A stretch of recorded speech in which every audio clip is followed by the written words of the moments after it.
Quiet on the set. Quiet on the set. 5 count. 5, 4, 3.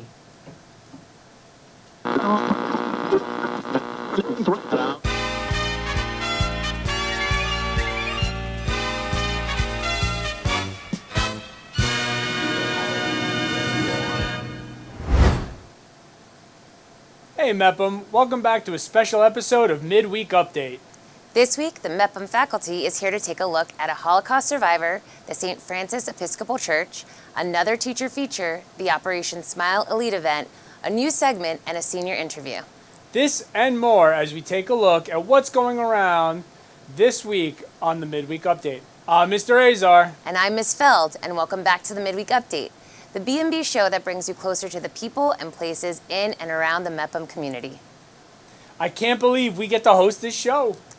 I know, I love watching it each week, but I never thought I would get the opportunity to be here.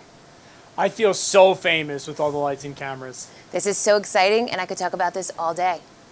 Something I could talk about all day is the amazing opportunities in the BMCH SD.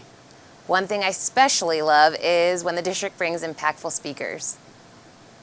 A couple of weeks ago, a Holocaust survivor came to Merrick Avenue to share her life-changing story. B&B's Sean McQuillan got to see this incredible speaker. People should know to be kind and good and respectful towards one another. That is the basis for peace. So simple and so difficult to achieve. 78 years ago, 7-year-old Marion Blumenthal-Lazan survived one of history's darkest and most unthinkable events, the Holocaust. Her story is one of unimaginable pain and suffering, but it's also a story of hope and resilience. That she, all these years later, is able to put into words in a way that middle school kids can really hear her and understand what she went through and the trauma of what she went through, but that she was able to survive and then thrive. I mean, I can't think of something that you can connect to more than somebody who is a survivor, and that's who Marion is. So, I mean, how does a story like that not grab you? Marion, to me, is not only a survivor, but she is an inspiration and a role model. Marion's story has touched the hearts of many, especially those in the Merrick Avenue Middle School community, where she often shares her experiences with students. Me, just seeing the faces of the audience, especially our young people, how they identify. It's a human interest story, and somewhere along the way I was their age, and to see that expression and to see how they accept what's being said and what's being taught is very gratifying for me. The message really, and I've learned the terminology, is testimony of Holocaust survivors, needs to be shared because they really are quite legitimately a primary source. The march of time is slowly taking these survivors of Hitler's genocide away from us. According to a 2009 study from the Berman Institute, in just 2 years from now, there will be an estimated 15,000 survivors remaining in America. Marion knows her time is running out, but she will continue to share her story with 4 perfect pebbles. 4 perfect pebbles in my hand, some made of granite, some of sand. The Holocaust must be taught, and without a doubt, it must be taught and must be in curriculum throughout the world. For B&B, I'm Sean McQuillan. I fall fast asleep. My work is done.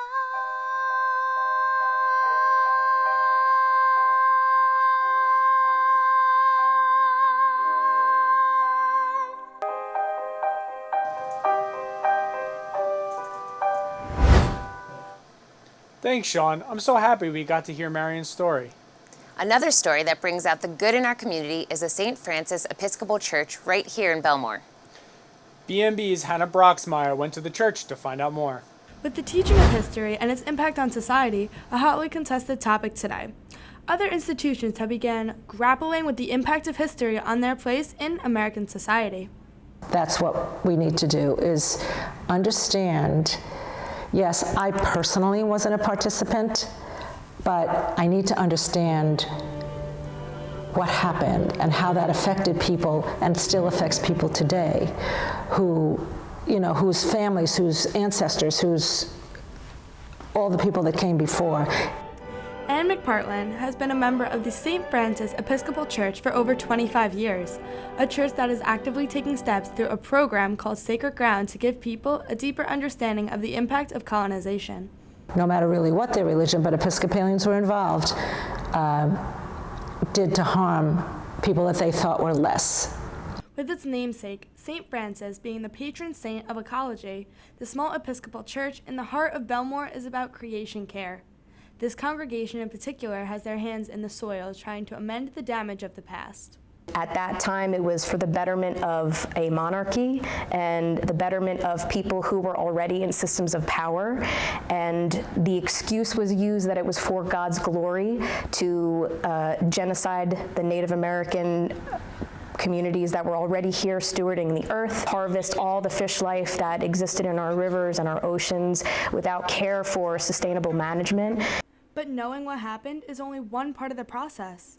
St. Francis Reverend Grace is leading the community in pursuit of making amends for colonization. We need to do our own work first. We need to learn about the sin that has been committed by ourselves and on our behalf. That's something that we pray about every Sunday morning and every time we celebrate the Eucharist. Reverend Grace is inspiring the parishioners of Bellmore each day by talking about these uncomfortable but incredibly important topics throughout the lens of inclusivity. There is no possibility of perfection, but there is possibility of striving toward right relationship and toward making amends, toward reparations, and figuring out how we can make the world a better place than what we inherited. Making change for the greater good, at least here in Bellmore, starts with a hand in the soil and a better understanding of how we got here. From the St. Francis Episcopal Church, for BMB, I'm Hannah Broxmeyer. Thanks, Hannah. I had no idea how special this church and garden is. Me too. Our community is all about helping those around us. Not only here in New York, but all over. One club that helps the less fortunate is Operation Smile. Operation Smile helps to raise money for children to get cleft lip and cleft palate surgeries who can't afford it. Yesterday, they had a special elite event, and Miss Federici was there to cover all the action. Thanks, guys. I'm here at the Operation Smile Elite event, where it's jam-packed in here with activities. Here, the event is a mix of enlightenment and art. Starting with guest speaker Mr. A, whose son has gone through the process of having a cleft lip surgery, the main topic of the club's event. Additionally, there will be a small clay toys being made for children recovering from the surgery, which will help doctors entertain whilst checking up on their patients. Operation Smile has been running for 3 years and counting, and continues to make an impact through donation towards hospitals. Whether it's been hospital gowns, sock puppets, bracelets, or necessities, Operation Smile continues to thrive and make a difference. For BMB, I'm Miss Federici. Now back to you guys in the studio. Thanks, Miss Federici. I should really go to more elite events because that looked incredible. The teachers who help run these clubs and events always do such an amazing job. All the teachers here at MEPM stand out in their own special way. To help us profile one specific teacher, here's Mr. Vogel.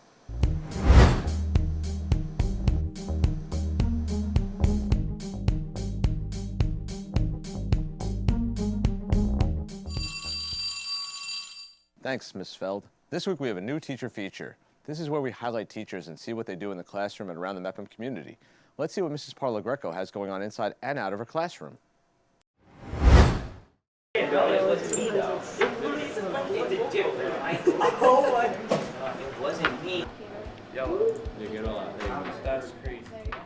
Miss Parlagreco has become very involved around the MEPM community, making herself well known throughout the student body.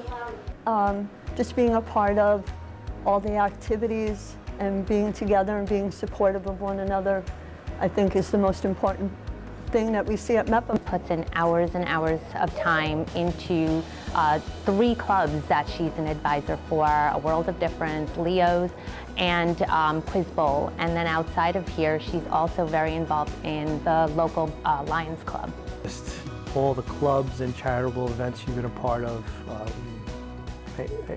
I would say if you are a part of this community, you know Mrs. Parlagreco already. Before I even say anything about her, she's just a big, huge part of the community. Ms. Parlagreco has created a welcoming environment inside her classroom. She lets them know from day one that her door is open and her room is a welcoming place. Students feel safe there. They enjoy the culture in the room. She's so warm and giving, and that really comes across in her teaching and even outside of her teaching. Number six on the drawing. So before the charitable events and all the clubs that she's involved with, she's constantly finding new ways to get the kids involved. As well as keeping her doors open throughout the day, she's also formed many relationships with her students. The very best thing about teaching is the relationship with the students. Being able to talk to them and learn about their interests, and again seeing when they get something that they didn't understand at first, and that just the joy of learning. I love how patient she is with people, and I love how much compassion she has for her students. Ms. Parlagreco has woven herself into the fabric of the community and really has become the definition of a MEPM pirate. She's just, she does everything for everybody else, never thinks about herself. For B&B, this has been your teacher feature. Wow, I don't know how she finds the time to help her students and run all these clubs. Make sure to keep an eye out in the next couple of weeks so you can see the final teacher feature this year. Now back to you in the studio. Thanks, Mr. Vogel. I love when our fellow staff members get recognized. The MEPM faculty is so busy with teaching, clubs, and sports. Our gym teachers who help you learn about sports, so they are doing both at the same time. Ms. Hayes here is here to give you your midweek update in sports. Thank you, and I know that while many of you know who I am, for those of you who don't, allow me to introduce myself. I'm Ms. Hayes, a gym teacher here at MEPM. And while this is a little bit of a different setting than the gym, I must say I'm excited to be giving you your midweek week in MEPM sports. Starting over on the football fields, as the boys lacrosse team hosted Plainview Old Bethpage on Monday and honored 6 seniors in their senior night, as they were able to pull out the win 14-2 to advance to a 3-5 record on the year and play tonight against Jericho. The girls also played on Monday against Limbrook and unfortunately fell 11-7. Over to the Diamond as the baseball team kicked off their series against MacArthur on Monday, pulling off the win 5-2, and they look to continue their undefeated season under the unbelievable performance of Long Island Player of the Week, Kieran Kehoe. The track team, after solid performances in their 4th league meets, look forward to competing at the Penn Relays on Thursday. And last, but certainly not least, the softball team looks to jumpstart a win streak today against MacArthur, coming off their dominant win 11-2 on Monday against Clark. Make sure to wish all these teams good luck as their season plays out, and I wish I could talk more, but I have to teach a class in about 10 minutes, so I'll leave the rest up to Mrs. Feld and Mr. Azar. Thanks, Ms. Hayes. As much as we focused on staff this week, we can't forget about the students. I love hearing about students' time in MEPM, so my favorite part is the senior interviews. This week, we are sitting down with Haley Hepworth. Welcome back to the show, Haley. It's been a while since we last saw you here. It has definitely been a while, 3 years to be exact. So happy you could take the time to come and reflect on your time in B&B with us. Well, I mean, there's a lot to reflect on, so I'm really excited to hear what questions you guys have in store for me. So Haley, what have these past 4 years in B&B been like for you? These past 4 years, if I had to use one word, it would probably be chaotic. In the best way possible. B&B brings out a side of everyone that no one else gets to see, so I'm a different person in this room than I am in the hallways, so yeah. What are some of the biggest things you've accomplished during your time in the program? Like awards-wise, I have won Best On-Camera Personality, Here in BMB, I've won Best Anchor Team in BMB, and I've won the BASH Best Anchor Team on Long Island. But to me, it's more about what I achieved, like, personally. Like, I grew as a person. I became a little bit more extroverted, which was good for me, and I developed an on-camera and in-person presence that I wouldn't have had if I didn't join this program. So what advice would you give to younger students in BMB and those joining the program in the future? The biggest piece of advice was, for me would be authentically you. You have to come into this program just being you and not letting anything change that, because that's how you're accepted. You can't change and then expect people to accept you for this fake person that you've created. So if you're just yourself and authentically yourself, that's the best way you can be. What will you miss the most about B&B after this year? I'll definitely miss as producer Sean McQuillan likes to say, my BM family. Seeing them every day, the B&B room has become my safe space. I come in here when I'm sick, tired, sad, happy, and I share everything with all of these people. When I first committed to college, the first person I told, other than my mom, was Miss Kalish. So if that doesn't speak her family, I don't know what does. Awesome. Thanks for coming on the show, Haley. Of course. Thank you guys so much for having me. I truly am going to miss seeing her and the rest of the seniors next year. Me too. But before we go, it's time for a new segment. Earlier, you got to see a profile on a well-known teacher here, but you might not know some of the newer staff.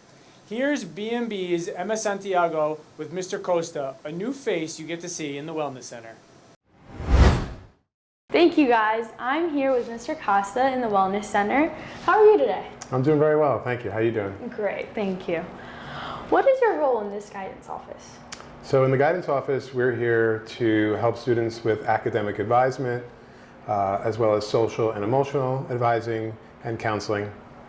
And we assist students really achieve personal growth all the way from 9th grade on through senior year, with respect to their course selection, college placement, career paths, and anything and everything that they need assistance with. What do you want the MEPM community to know about you? I'm currently serving here as a leave replacement for Ms. Racanelli, and I would like to first and foremost say that it's been a wonderful experience. It's a wonderful community. You guys have amazing students, staff, and an overall community. And I'd just like them to know that I am here for the students and the families first and foremost for anything they need, and more than happy to help. That's great. Well, thank you, guys. Now back to you guys in the studio. Thank you. Thanks, Emma and Mr. Costa. Make sure if you see him in the hallway, stop by and say hello.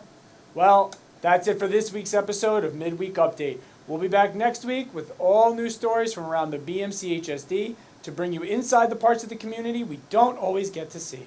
Until then, I'm Miss Feld. And I'm Mr. Azar, and we'll see you all next midweek.